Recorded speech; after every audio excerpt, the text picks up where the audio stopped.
ABP news आपको रखे आगे। फेसबुक वाले फरेबी साजन का कांड।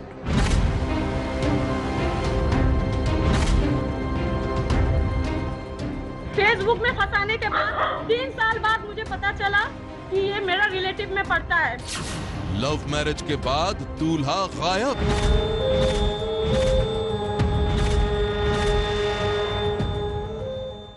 अलीगढ़ में मेरे साथ शादी किया, करने के बाद 1 साल कलकत्ता में मेरे साथ घर करने के बाद वहाँ पे मार पीट, रोज मुझे मारता पीटता था।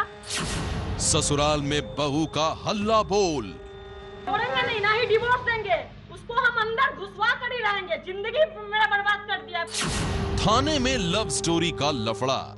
हम चाहते हैं कि इसका बहुत कड़ी से कड़ी सजा हो, इसको मिले, ताकि ये दोबारा कोई लड़की का जिंदगी बर्बाद ना कर पाए।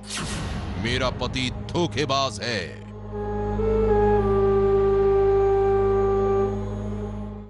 वो फेसबुक पर प्यार करके साजिश के जाल में फंस गई।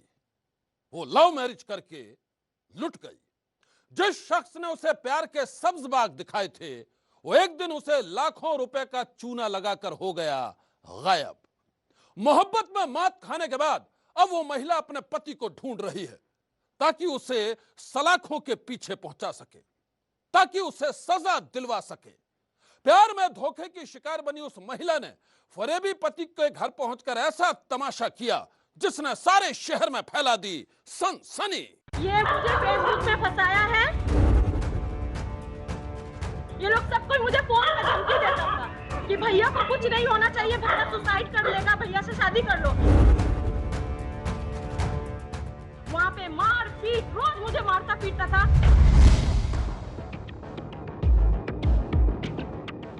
मुझे बाथरूम में घुसाकर फिनाइल तक पिला दिया था।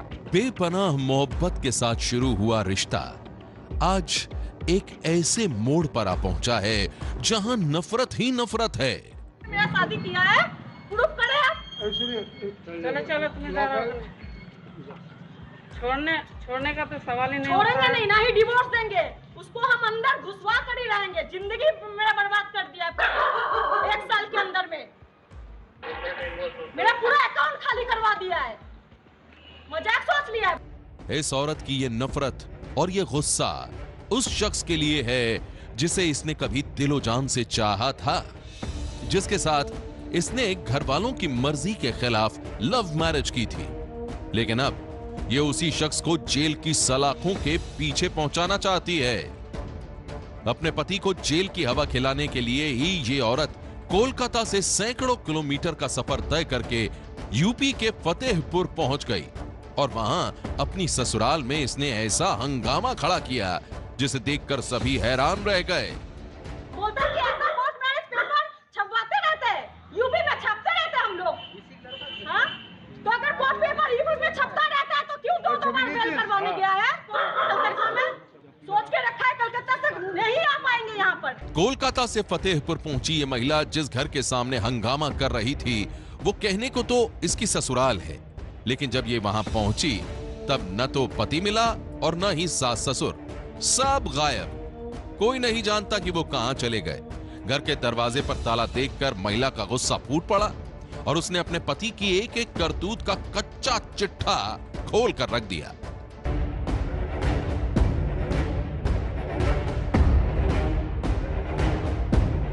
ये मुझे फेसबुक में फंसाया है। फेसबुक में फंसाने के बाद 3 साल बाद मुझे पता चला कि ये मेरा रिलेटिव में पड़ता है। मेरा पापा का रिलेटिव में, बहुत दूर का रिश्ता में पड़ता है। मैंने इसको छोड़ दिया। इसका मामा, छोटा मामा, बड़ा मामा, मेरा देवर, छोटा देवर, ये लोग सब कोई मुझे फोन में धमकी देता था कि भैया को कुछ नहीं होना चाहिए, भैया सुसाइड कर लेगा, भैया से शादी कर लो। मैंने सबका नंबर ब्लॉक कर दिया। तो ये लोग मुझे ये बोलता है कलकत्ता ज्यादा दूर नहीं है, जाकर काट डालेंगे। अगर बहुआ को कुछ हो गया, अभिषेक को कुछ हो गया तो मैंने तुरंत क्या किया, सबको ब्लॉक कर। महिला की माने तो इसके पति का नाम अभिषेक आर्य उर्फ राहुल है। इन 2 नामों के अलावा एक तीसरा नाम भी है, अंशु। 3 नामों वाले उस शख्स पर महिला ने आरोप लगाया है कि वो इसके पिता का रिश्तेदार है, लेकिन उसने अपनी पहचान छुपाकर इसके साथ फेसबुक पर दोस्ती की थी। अभिषेक आर्य उर्फ राहुल उर्फ अंशु ने फेसबुक पर इसे अपने प्यार के जाल में फंसाया और एक दिन खुदकुशी की धमकी देकर इसे इमोशनली ब्लैकमेल करने लगा। महिला का कहना है कि ये उस बहरूपिये की चिकनी चुपड़ी बातों में ऐसी उलझी कि लव मैरिज के लिए तैयार हो गई और इसके लिए इसने अपने घर वालों से बगावत तक कर दी। अभिषेक दिल्ली में पढ़ाई करता था, वहाँ से क्या किया, वो बाई फ्लाइट में करके कलकत्ता में आया, मेरा हाथ पैर जोड़ा, बोला मुझे माफ कर दो बाबू, हम तुमको ये नहीं बताया तुम मेरा रिलेटिव में पढ़ती हो, ठीक है, लेकिन हम तुमको छोड़ के नहीं रह सकते, हम सुसाइड कर लेंगे, यही कलकत्ता में जान दे देंगे। बस ये सब ऐसे बातचीत होते होते मुझे कलकत्ता का अलीपुर कोर्ट में लेकर गया। मेरा मम्मी पापा के खिलाफ होकर मैंने उसके साथ कोर्ट मैरिज किया। करने के बाद कलकत्ता में 1 साल मेरे साथ घर किया, ये कालीघाट में शादी किया, सारा फोटो सारा एविडेंस मेरे पास है।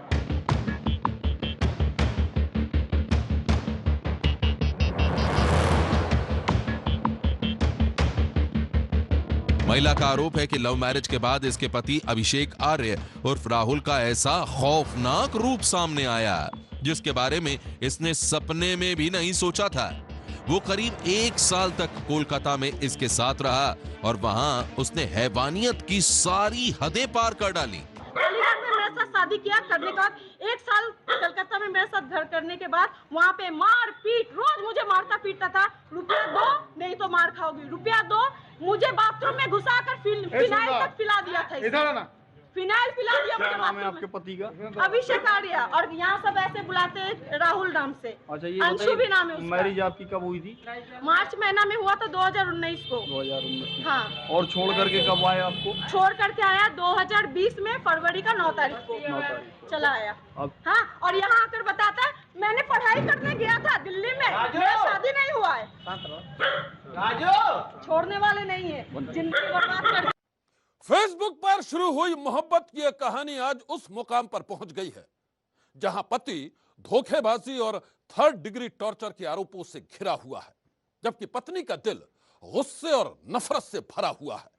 दगाबाज पति को सबक सिखाने के लिए अब पत्नी ने कोलकाता से मीलों दूर यूपी के फतेहपुर में डेरा डाल रखा है।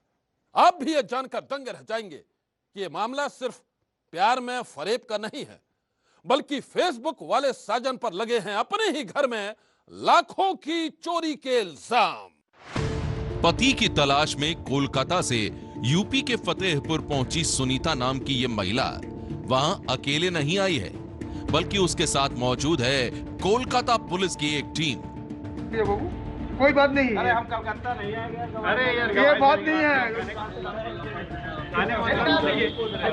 कोलकाता पुलिस की मौजूदगी में ही सुनीता ने यूपी पुलिस से इंसाफ की गुहार लगाई और कोलकाता पुलिस की मौजूदगी में ही उसने अपने ससुराल में हंगामा किया। मेरा पूरा अकाउंट खाली करवा दिया है, मजाक सोच लिया है, बोलता है कि ऐसा कोर्ट मैरिज पेपर छपवाते रहते हैं, यूपी में छपते रहते हैं हम लोग। हाँ, तो अगर कोर्ट पेपर यूपी में छपता रहता है तो क्यों 2 बार फेल करवाने गया है कलकत्ता में? दरअसल कोलकाता पुलिस और यूपी पुलिस की टीमें सुनीता को लेकर उसके ससुराल पहुंची थी, लेकिन वहां घर के दरवाजे पर ताला लटका देखकर उसका गुस्सा 7वें आसमान पर जा पहुंचा। कब आया आपको? छोड़ करके आया 2020 में फरवरी का 9 तारीख को चला आया। हाँ, और यहाँ आकर बताता है मैंने पढ़ाई करने गया था दिल्ली में, मेरा शादी नहीं हुआ है। सुनीता का आरोप है कि इसका पति अभिषेक आर्य कोलकाता से लाखों रुपए के जेवर और नकदी लेकर भागा हुआ है। उसके खिलाफ इसने कोलकाता में भी केस दर्ज करवा रखा है, इसलिए कोलकाता पुलिस उसकी तलाश में यहाँ पहुंची है।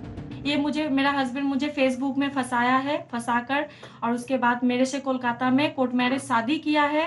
करने के बाद 1 साल कोलकाता में मेरे साथ घर किया। करने के बाद वो मेरा सारा जेवर लेकर यहाँ यूपी भाग आया है और उसके बाद से हम आज कोलकाता पुलिस के साथ यूपी आए हुए हैं, लेकिन वो लोग यहाँ से मेरा जो गहना लेकर आया उसका सीज करने आए हैं पुलिस के साथ, तो वो लोग यहाँ से भाग गया। गेट में हम लोग गए थे, गेट में ताला लगा हुआ था। सुनीता ने अपने पति पर करीब 3 लाख रुपए के गहने और करीब 1 लाख रुपए की नकदी पर हाथ साफ करने का आरोप लगाया है। सुनीता ये ठान कर आई है कि जब तक इसका धोखेबाज पति सलाखों के पीछे नहीं पहुंच जाता तब तक इसकी तलाश खत्म नहीं होगी। तो यहाँ आप कोतवाली गई यहाँ की, तो यहाँ से पुलिस ने क्या आश्वासन दिया आपको? यहाँ से अभी फिलहाल पुलिस हम लोगों के साथ गई थी, लेकिन कुछ पता नहीं, वो लोग बोल रहे हैं कि ये लोग यहाँ पे नहीं है। हम लोग को कुछ ठीक नहीं लगा इन लोगों का बात। तो कल फिर हम लोग जाएंगे अपने हस्बैंड का गांव भिटौड़ा में जाने वाले हैं हम। सुनीता के साथ उसके मम्मी पापा भी कोलकाता से फतेहपुर आए हैं। मेरा लड़की के साथ ये अभिषेक आर्या ने गलत काम किया है।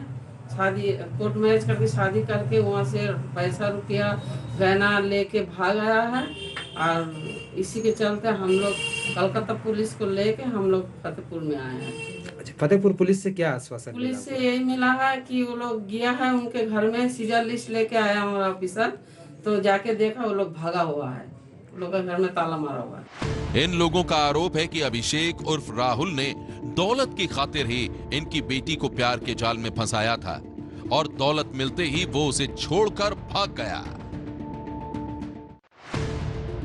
सुनीता के मम्मी पापा का कहना है कि जब इनकी बेटी ने जिस दिन उनकी मर्जी के खिलाफ जाकर अभिषेक के साथ लव मैरिज की थी, तो इन लोगों ने उसके साथ अपने तमाम ताल्लुकात खत्म कर लिए थे। लेकिन जिस दिन इन्हें पता चला कि उस शैतान ने इनकी बेटी को पीट पीट कर अधमरा कर दिया, उसी दिन ये सुनीता को वापस अपने घर ले आए। अब ये लोग इंसाफ की लड़ाई में बेटी के साथ खड़े हैं। सुनीता के मम्मी पापा अपनी बेटी के गुनाहगार यानी अपने दामाद अभिषेक को ऐसी सख्त सजा दिलाना चाहते हैं ताकि वो फिर कभी किसी और लड़की की जिंदगी बर्बाद न कर सके। कोर्ट मैरिज किया था? हाँ, कोर्ट मैरिज करके शादी किया।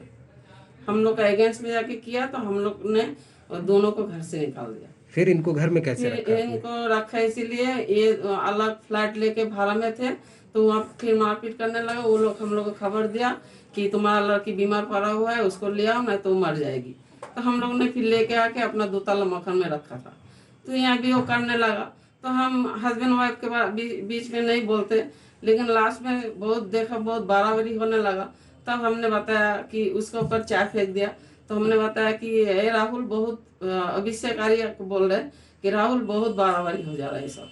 कितना लमसम, कितना वहाँ से आपका पैसा और जेवर लेके आ गया? वो 3 लाख का गहना लेके गया, 1 लाख का उसका गाड़ी खरीदने के लिए पैसा था, वो लेके भागा है। अब आप लोग क्या चाहते हैं इस मामले में? चाहते वो सजा उसको मिले, वो और कोई लड़की को ऐसे बर्बाद ना करे। कोलकाता से आई सुनीता और उसके परिवार की शिकायत पर यूपी के फतेहपुर पुलिस ने इस मामले की जांच शुरू कर दी है। पुलिस का दावा है कि आरोपी अभिषेक को सरगर्मी से तलाश किया जा रहा है और जल्द ही उसे गिरफ्तार करके कोलकाता पुलिस के हवाले कर दिया जाएगा। फतेहपुर के एक लड़के के द्वारा फेसबुक पर इनके साथ चैटिंग की गई। चैटिंग के बाद इनसे दोस्ती हुई, फिर इनकी शादी हुई और शादी के कुछ समय के बाद वो लड़का इनसे पैसे और ज्वेलरी लेके वहाँ से चला गया। इसी के संबंध में कोलकाता में मुकदमा लिखा गया। इस मुकदमे की तफ्तीश के संबंध में वहाँ के आईओ और ये वादिनी साथ में फतेहपुर आए थे। इसमें हमारे द्वारा थानाध्यक्ष कोतवाली सिटी और सीओ सिटी को निर्देशित किया गया है कि विधिवत इन लोगों की मदद की जाए ताकि विवेचना का जल्दी ही निस्तारण किया जाए। फेसबुक पर मोहब्बत का जाल बिछाने वाला अभिषेक अभी अपने परिवार समेत अंडरग्राउंड है। यूपी पुलिस और कोलकाता पुलिस की टीमें उसके पीछे पड़ी हैं। अभिषेक पर संगीन आरोप लगाने वाली उसकी पत्नी सुनीता का कहना है कि जब तक इसका धोखेबाज पति पुलिस के हत्थे नहीं चढ़ जाता, तब तक वो चैन से नहीं बैठेगी और आखिरी दम तक इंसाफ की लड़ाई लड़ती रहेगी। सनसनी के लिए ब्यूरो रिपोर्ट।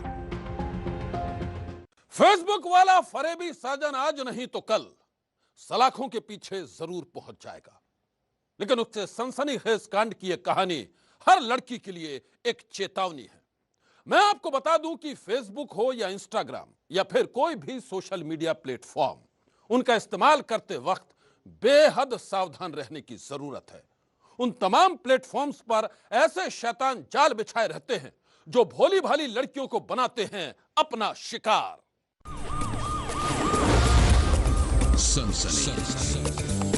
सनसनी में अब दास्तान डर्टी अंकल के पाप लोक की। ये उस शैतान इंजीनियर की कहानी है जिसके निशाने पर होते थे भोले भाले बच्चे। वो सरकारी इंजीनियर पिछले 2 महीनों से सीबीआई की गिरफ्त में है और उससे पूछताछ में कई बड़े खुलासे हुए हैं। उन खुलासों ने यूपी के निठारी कांड की डरावनी यादों को फिर से जिंदा कर दिया है। सीबीआई का दावा है के शैतान इंजीनियर ने 70 से ज्यादा बच्चों को बनाया है अपना शिकार।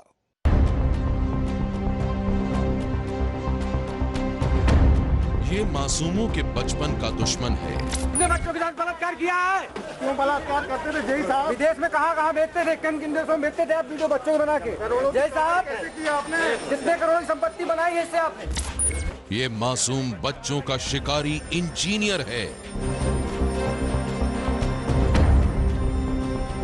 ये एक ऐसा शैतान है जिस पर 70 बच्चों के यौन शोषण का आरोप है। करीब 2 महीने पहले सीबीआई की गिरफ्त में आए इस इंजीनियर पर पहले 50 बच्चों के साथ घिनौनी हरकतें करने का आरोप लगा था, लेकिन सीबीआई जांच में खुलासा हुआ है कि इस शैतान ने 50 नहीं बल्कि 70 बच्चों को अपना शिकार बनाया। लेकिन जिस दिन ये सीबीआई के शिकंजे में फंसा उसी दिन इसका खेल खत्म हो गया। तुमने बच्चों के साथ बलात्कार किया है। क्यों बलात्कार करते थे जय साहब? विदेश में कहाँ भेजते थे, किन देशों में भेजते थे आप वीडियो बच्चों को बना के? जय साहब कैसे किया आपने? कितने करोड़ की संपत्ति बनाई है इससे आपने? बच्चों के यौन शोषण के आरोपों से घिरे इस शैतान का नाम है राम भवन। ये यूपी सरकार के सिंचाई विभाग में जूनियर इंजीनियर के पद पर तैनात था। करीब 2 महीने पहले तक चित्रकूट के कारवी इलाके में इसकी तूती बोलती थी। ऑफिस में आने जाने वाले तमाम लोग इसे सलाम ठोकते थे, लेकिन तब कोई ये नहीं जानता था कि ये इंजीनियर के भेष में मासूम बच्चों का एक शिकारी है। ऐसा शैतान जो भोले भाले बच्चों को धोखे से अपने जाल में फांसता था और फिर बना लेता था उनकी अश्लील फिल्म। जय साहब क्या कहाँ वीडियो भेजते थे जय साहब? कितने बच्चों को बनाया आपने अभी तक? बच्चों को क्या लालच दे के अपने पास बुलाते थे आप? कुछ नहीं देते। क्यों जय साहब कहाँ भेजते थे वीडियो विदेश में? कहीं नहीं भेजते थे। तो आपको सीबीआई ने क्यों पकड़ा, क्या वजह रही? जांच हो रही है जी, जांच कर रहे हैं। आरोपी इंजीनियर का शिकार बने ज्यादातर बच्चे बांदा और उसके आसपास के इलाकों के रहने वाले होते थे।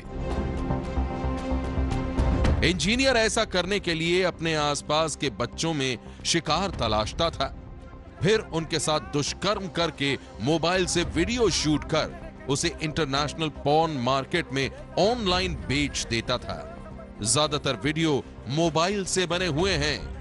उसके बारे में पहले से ही उसको सर्विलांस में रखा हुआ था उनकी टीम ने, और पहले भी एक व्यक्ति पकड़ा गया था उससे रिलेटेड। दूसरा, डार्क वेब को एक्सप्लोर करके उनके पास एक्सपर्टीज है, ये अभी तक AHTU में हमारे यहाँ डेवलप नहीं हो पाई है, लेकिन यहाँ एंटी ह्यूमन ट्रैफिक यूनिट जो इस प्रकार के मामलों की भी देखभाल करती है, और जो हमारे हेल्प डेस्क हैं, अगर कोई भी सूचना इस प्रकार की आएगी या किसी हेल्पलाइन के जरिए पता चलेगी तो उस पर फौरी कार्रवाई होगी।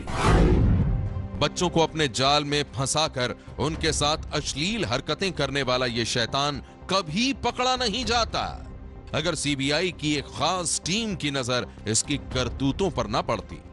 सीबीआई की यह खास टीम बच्चों के खिलाफ होने वाले ऑनलाइन अपराधों पर नजर रखती है, और इसी टीम के चंगुल में ये शैतान फंस गया। जेई का वॉइस सैंपल लेने के लिए प्रार्थना पत्र दिया था। 21 तारीख को एक प्रार्थना पत्र ब्लड टेस्ट के लिए भी बढ़ा करके दाखिल किया गया था, जिसपे आज साहब ने दोनों पक्षों को सुनते हुए आदेश कर दिया है। अब सीबीआई जुडिशियल कस्टडी में अभियुक्त राम भवन को एम्स में फिजियोलॉजिकल टेस्ट के लिए और वॉइस सैंपलिंग के लिए अपने CFL में ले जाएगी। साथ ही साथ ब्लड टेस्ट की वाली भी एप्लीकेशन को स्वीकृत करते हुए कुल मिलाकर हमारी तीनों प्रार्थना पत्र को स्वीकार कर लिया है, और आज से 7 दिन, कल आदेश मिलेगा, कल से 7 दिन के लिए सीबीआई की सुपुर्दगी में इन सब टेस्ट कराए जाने के लिए अभियुक्त को दे दिया। इस शैतान के बारे में अब सीबीआई जांच के दौरान ऐसे खुलासे हुए हैं जिनसे यूपी के निठारी कांड की डरावनी यादें ताजा हो गई हैं।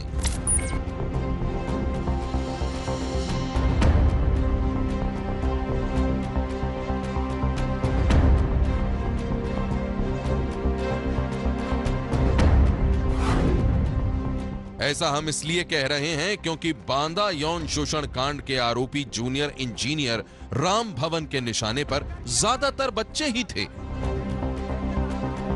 और जांच के दौरान यह खुलासा भी हुआ है कि उसका यह यौन शोषण कांड पिछले 10 सालों से चल रहा था। जांच के दौरान सीबीआई को अब तक की जांच में यह भी पता चला है कि राम भवन ने 70 से ज्यादा बच्चों का यौन शोषण किया था और इस बाबत अनेक वीडियो और फोटोग्राफ्स भी सीबीआई के हाथ लगे हैं। जरा ध्यान से देखिए राम भवन को, जिसे 7 दिन के लिए रिमांड पर लेकर जांच के लिए बांदा से दिल्ली के एम्स में लाया गया है। सीबीआई के एक आला अधिकारी ने बताया कि आरोपी राम भवन के दिल्ली के एम्स अस्पताल में पिछले 3 दिनों से लगातार टेस्ट कराए जा रहे हैं। सीबीआई को शक है कि आरोपी राम भवन HIV पॉजिटिव हो सकता है और यदि सीबीआई का यह शक सही निकला तो 70 से ज्यादा बच्चों के भविष्य पर सवालिया निशान खड़ा हो जाएगा। सीबीआई सूत्रों की माने तो एम्स में 8 डॉक्टरों का एक पैनल राम भवन की जांच कर रहा है। इस जांच पड़ताल के दौरान उसके कई मेडिकल टेस्ट किए जा रहे हैं। सूत्रों के मुताबिक आरोपी राम भवन का HIV टेस्ट करवाया गया है। सीबीआई ने राम भवन का साइकोलॉजिकल टेस्ट भी करवाया है। इसके अलावा राम भवन का पीडोफाइल टेस्ट भी करवाया गया है। मेडिकल जांच के जरिए यह पता लगाया जा रहा है कि आरोपी राम भवन संभोग करने के लायक है या नहीं।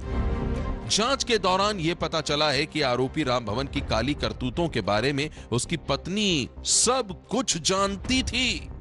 आरोप यह भी है कि राम भवन की पत्नी भी इस घिनौने कांड में उसका सहयोग करती थी। इसी वजह से सीबीआई ने जांच के बाद राम भवन की पत्नी को भी गिरफ्तार कर लिया है। नोएडा के निठारी कांड में आरोपी घर मालिक का साथ उसका नौकर दिया करता था, जबकि बांदा में हुए इस बाल यौन शोषण कांड में आरोपी जूनियर इंजीनियर की पत्नी उसका साथ दिया करती थी। सीबीआई का दावा है कि अब तक की जांच के दौरान ऐसे तथ्य मिले हैं कि जब यह जूनियर इंजीनियर अपने कमरे में बच्चों के साथ यौन शोषण करता था और बच्चे चिल्लाते थे या बाहर जाने की कोशिश किया करते थे तो उसकी पत्नी बाहर से दरवाजा बंद कर लेती थी। आज दुर्गावती पत्नी राम भवन को सीबीआई गिरफ्तार करके लाई है। इस पे गवाहों को डराने का, धमकाने का भी आरोप है और पति के अपराधों को आज तक छुपाने का भी आरोप है। इसलिए धारा 17 पास्को एक्ट और 120B के तहत पुलिस ने सीबीआई ने आज इसे गिरफ्तार किया।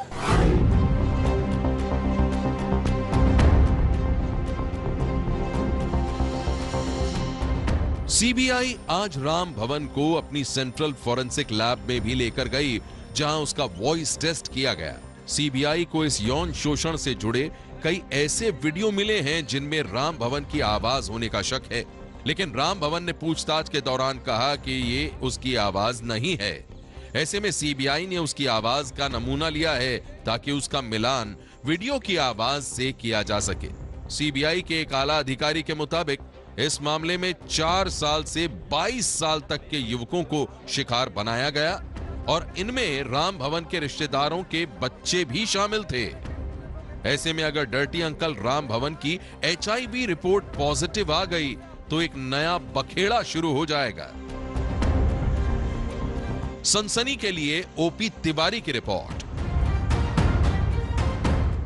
मासूमों के बचपन के साथ खिलवाड़ करने वाला शैतान इस वक्त सीबीआई की गिरफ्त में है। दिल्ली में उसकी मेडिकल जांच चल रही है ताकि यह पता चल सके कि बच्चों को शिकार बनाते वक्त उस शैतान के दिमाग में आखिर क्या क्या चलता था। सीबीआई को उम्मीद है कि उसकी मेडिकल जांच के बाद कई ऐसे अहम फॉरेंसिक एविडेंस जुटाए जा सकेंगे जिनकी मदद से उस शैतान इंजीनियर को दिलाई जा सकेगी उसके गुनाहों की सजा। आज की सनसनी में बस इतना ही। आप रहिएगा होशियार। सन्नाटे को चीरती सनसनी कल फिर देगी दस्तक आपकी दहलीज पर। सनसनी।